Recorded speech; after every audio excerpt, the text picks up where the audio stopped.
Let's learn English together and have some fun. Hello, everyone. Welcome back to Learn English with Lumi. I am so happy you are here today. If you are new, please hit that subscribe button and turn on the bell so you never miss a lesson. And if you are one of our wonderful returning friends, welcome back. We have missed you. And I am Alfred. Lumi, I am so excited today. Do you know why? Of course I know why, Alfred, because today we are in London. Yes, London, England, the capital of the United Kingdom. We got on the aeroplane. You remember our airport episodes, right, everyone? And we flew all the way here. That is right. And oh my goodness, London is incredible. It is a huge city with over 9 million people. 9 million. Can you imagine that? That is a lot of people. And London is very, very old. The Romans built a city here about 2,000 years ago. They called it Londinium. Londinium. I love that name. And today, London is a mix of old and new. You can see a castle that is almost 1,000 years old right next to a modern glass skyscraper. It is amazing. So in today's episode, we're going to help you learn lots of useful English words and phrases for visiting London. We will talk about how to get around the city, and we will visit some of the most famous places. And in our next episode, Part 2, we will explore even more of London. We will visit beautiful museums, learn about British culture and food, and share some really helpful tips for being polite in England. So get your notebooks ready, everyone. Let's go! Okay, Lumi, we just arrived at the airport. Now, how do we get to the city center? Great question, Alfred. The most popular way is called the Tube. The tube? Like a tube of toothpaste? Not exactly. The Tube is the name for London's underground railway. It is called the Tube because the tunnels are round, shaped like a tube. And here is a fun fact. The London Underground is the oldest underground railway in the entire world. It opened in 1863. Wow, 1863? That is over 160 years ago. Yes, and today it is massive. It has 11 lines and 272 stations. Over 5 million people ride it every single day. 5 million people a day? That is so many. So, Lumi, how do we pay? It is very easy. London is almost a cashless city. That means you do not really need paper money or coins. You just use a contactless bank card or your phone, and you tap it on the yellow reader when you go in, and you tap again when you come out. Oh, I see. Tap in, tap out. That is simple. Exactly. You can also use a special card called an Oyster card. It's a blue plastic card that you put money on and use the same way. Tap in, tap out. Oyster card. That's a funny name. It is. Now, there is one very important phrase everyone in London knows.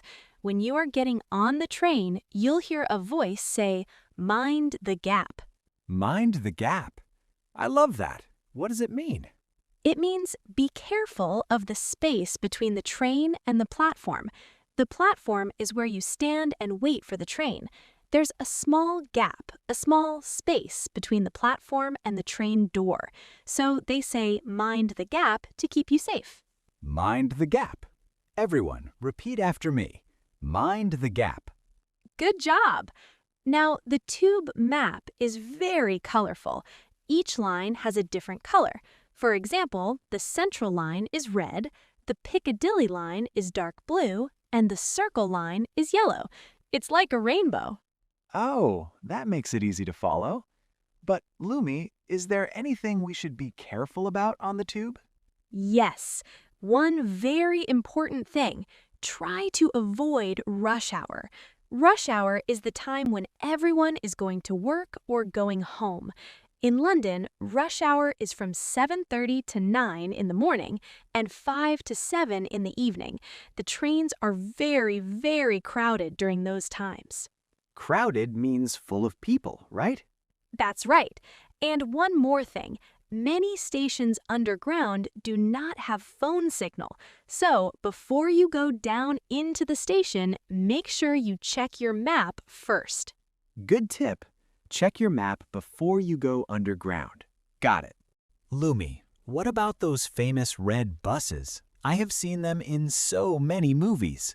Oh yes, the red double-decker buses. A double-decker bus is a bus with two floors, the bottom floor and the top floor. And everyone, if you ride a London bus, you must sit on the top floor. Why the top floor? Because the view is incredible. You can see all the beautiful buildings, the parks, the River Thames, everything. It is like a free sightseeing tour. And how much does it cost? The bus is very cheap. It is a flat fare. That means the same price for every journey of only £1.75. And they have something wonderful called the hopper fare. If you change to another bus within 1 hour, you do not pay again. £1.75? That is a bargain. Now, what about taxis? London is famous for its black cabs. These are the traditional taxis. They are big and round and, you guessed it, black. The drivers know London very, very well. And here's a fun vocabulary word. In British English, we do not say the trunk of a car. We say the boot. The boot? Like the shoe? Same word, different meaning.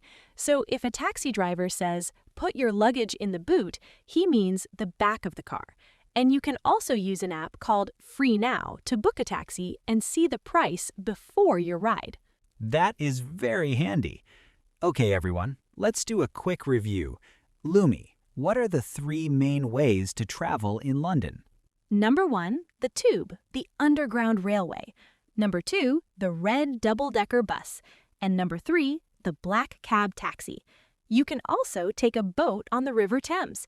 It is called an Uber boat or a Thames Clipper. It is a really fun way to see the city from the water. Amazing! I definitely want to try the boat. All right, everyone. Now let's visit some of London's most famous places. Lumi, where should we go first? Let's start with the most famous clock in the world, Big Ben. Big Ben. I know that one.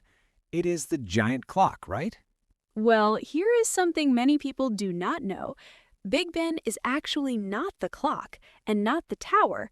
Big Ben is the nickname for the enormous bell inside the tower. The bell weighs 13 tons. Wait, really? The bell? So what is the tower called? The tower is officially called the Elizabeth Tower. It was renamed in 2012 to celebrate Queen Elizabeth II. But most people still just say Big Ben when they are talking about the whole thing, the tower, the clock, and the bell. Elizabeth Tower. That is a good name. And what is the building next to it? That is the Houses of Parliament. It is also called the Palace of Westminster. This is where the leaders of the country meet to make laws and important decisions. It is the center of British government. It looks so beautiful. All that stone and those pointy shapes. Yes, that style is called Gothic architecture. It was built in the 19th century. And here's an interesting fact. Even though it looks very, very old, it was actually designed to look old on purpose. The architects wanted it to feel traditional and grand. Wow. So it is actually newer than it looks. Okay, Lumi. There is one more thing I want to ask about. I saw a flag on top of the building. What does it mean? Great eye, Alfred. If you see the Union Jack flag flying, that is the red, white, and blue British flag, it means Parliament is in session, which means the politicians are working inside. Now, if we walk along the River Thames from Big Ben, we will see something very exciting, the London Eye. The London Eye. Is it a giant wheel? Yes, it is a huge observation wheel, like a giant Ferris wheel sitting right beside the river. It opened in the year 2000 to celebrate the new millennium. The new millennium, that means the start of the year 2000, right? Exactly. A millennium means 1,000 years, so the London Eye was built to celebrate entering a brand new 1,000 years. Originally, it was going to be temporary, but people loved it so much that it became permanent. I can see why. How does it work? You ride inside large glass capsules. Some people also call them pods. Each pod holds about 25 people. The wheel turns very, very slowly. It takes 30 minutes to go all the way around. And from the top, you get a breathtaking view of the whole city. Breathtaking. That means so beautiful it takes your breath away. Everyone, say it with me. Breathtaking. Beautiful word. Now, Alfred, let me tell you about the river itself. The River Thames is very, very important to London. It runs right through the middle of the city. And here is the pronunciation tip. Thames does not sound like it looks. Oh no, really? How do you say it? You say it like this, Thames. The H is silent, so it is not Thames, it is Thames. Thames. That is a tricky one. Everyone, remember, Thames, not Thames. Okay, Lumi, what is next on our London adventure? Let's go to one of the most beautiful bridges in the world, Tower Bridge. Tower Bridge? With the two big towers? I have seen that in pictures. That is the one. Now, a lot of people confuse Tower Bridge with London Bridge, but they are two different bridges. Tower Bridge is the famous one with the two tall towers and the blue suspension cables. London Bridge is actually a much simpler, plainer bridge nearby. Oh, good to know. So what is special about Tower Bridge? Tower Bridge was built in the late 1800s, and here is the coolest part. The bridge can actually open. It lifts up in two parts in the middle to let large boats and ships pass through on the River Thames. The bridge opens up? That is so cool. It is. And if you're brave, you can walk across a special glass floor walkway high up between the two towers. You can look straight down through the glass and see the river and the traffic far below your feet. Oh, wow. I think that would be a little bit scary, but exciting. Now, what about the Tower of London? Is it close to Tower Bridge? Yes, it is right there. The Tower of London is a huge stone fortress. That means a strong, protected building, and it is almost 1,000 years old. It was built in 1066 by William the Conqueror. 1066? That's nearly 1,000 years of history. That is right, and this fortress has been used for many, many different things. It was a royal palace, it was a prison, it was even a zoo. Can you believe that? A zoo inside a fortress? Yes, hundreds of years ago, the kings and queens kept wild animals there, like lions. But today, the Tower of London is most famous for two things. Number one, the crown jewels. These are the beautiful, sparkling jewels that belong to the royal family. You can go inside and see them. Real jewels? That must be amazing. And what's number two? Number two is the yeoman warders. These are the special guards who protect the tower. They also give tours and tell visitors about the history. And there's a famous legend about the ravens at the tower. Ravens? The big black birds? Yes, the legend says that if the ravens ever leave the Tower of London, the whole kingdom will fall. So the ravens are taken very good care of. They even have their wings clipped a little so they cannot fly away. Those are some very important birds. Lumi, there is one more place I really want to visit today. Let me guess. Buckingham Palace? Yes, the home of the king. That is right. Buckingham Palace is the official home of the British King. The royal family has lived here since 1837, when Queen Victoria moved in, and it is huge. It has 775 rooms. 775 rooms? I would get lost. Me too. Now, here's something fun. If you look at the top of the palace, you can see a flag. If the flag is the royal standard, that's a special, colorful flag. It means the king is at home. But if the flag is the Union Jack, the regular British flag, it means the king is away. Oh, so we can check the flag to know if the king is home. That is like a secret code. Exactly. And the most popular thing to see at Buckingham Palace is the changing of the guard. This is a special ceremony where soldiers march and play music. They wear bright red uniforms and tall, black, fluffy hats called bearskin hats. I have seen those hats in pictures. They are so tall and furry. Do the guards ever smile? They try very hard not to. The guards must stand perfectly still and keep a very serious face. Tourists love to try and make them laugh, but it almost never works. All right, everyone. Before we finish today, Lumi has prepared some really useful British English words for us. Yes, when you visit London, you will hear some words that are different from American English. Let me teach you the most important ones. Number 1, lift. In British English, an elevator is called a lift. So if someone says, "Take the lift to the 3rd floor," they mean, take the elevator. Lift. Got it. Number 2, boot. We already learned this one. The boot is the trunk of a car. Put your bags in the boot. Number 3, queue. A queue is a line of people waiting. British people are very, very serious about queuing. We will talk more about this in part 2. Queue. Q-U-E-U-E. What a funny spelling. Number 4, chemist. In British English, a pharmacy is called a chemist.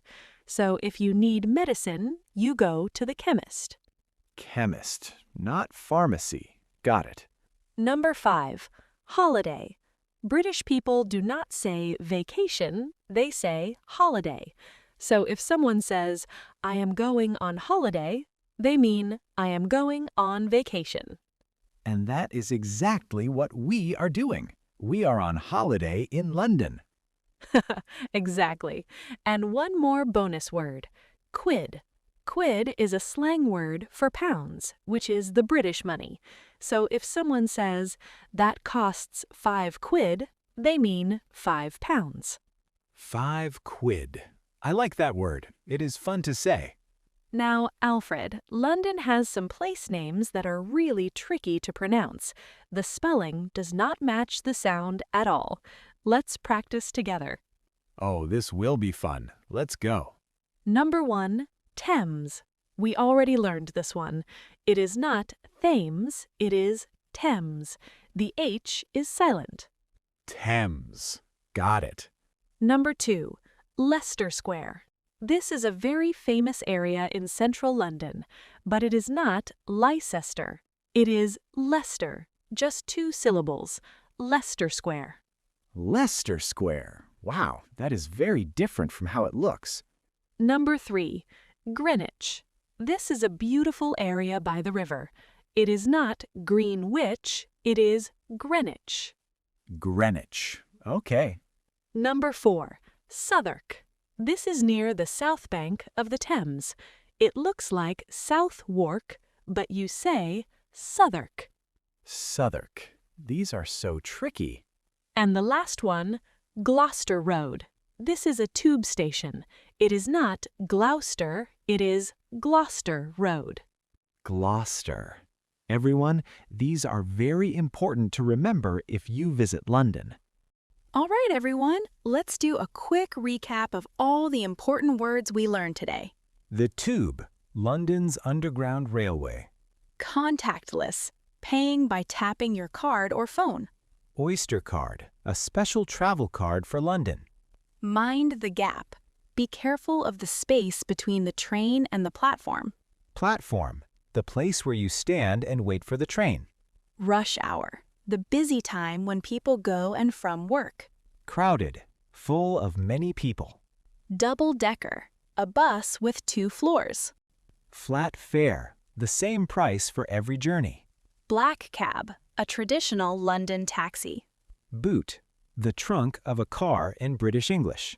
Millennium, a period of 1,000 years. Capsule or pod, the glass cabin on the London Eye. Breathtaking, so beautiful it takes your breath away. Fortress, a strong, protected building. Crown jewels, the precious jewels belonging to the royal family. Yeoman warders, the special guards at the Tower of London. Lift, elevator. Queue, a line. Chemist, pharmacy. Holiday, vacation. Quid, slang for pounds. Wow, Lumi, what an amazing first day in London. It really was. We learned how to ride the tube, the bus, and the black cabs. We visited Big Ben, the London Eye, Tower Bridge, the Tower of London, and Buckingham Palace. And we learned so many new English words. But we are not finished yet, everyone. In our next episode, Part 2, we are going to explore even more of London. That is right. We will visit beautiful churches, world-class museums, and we'll learn how to act like a real Londoner. We'll teach you about pub culture, British food, and all the secret rules for being polite in England. I cannot wait. Now, before we go, we have a question for you, our wonderful listeners. If you could visit one place in London, which one would you choose? Big Ben, the London Eye, Tower Bridge, the Tower of London, or Buckingham Palace? Tell us in the comments. Yes, write your answer in the comments. And remember, practice your English. Listen to this episode, discuss it with a friend, and then listen again. That is our method. Listen, discuss, listen again. You are doing so well, everyone. We are so proud of you. Thank you for joining us today, and we'll see you in Part 2. Bye-bye. Bye, everyone. See you in London, Part 2.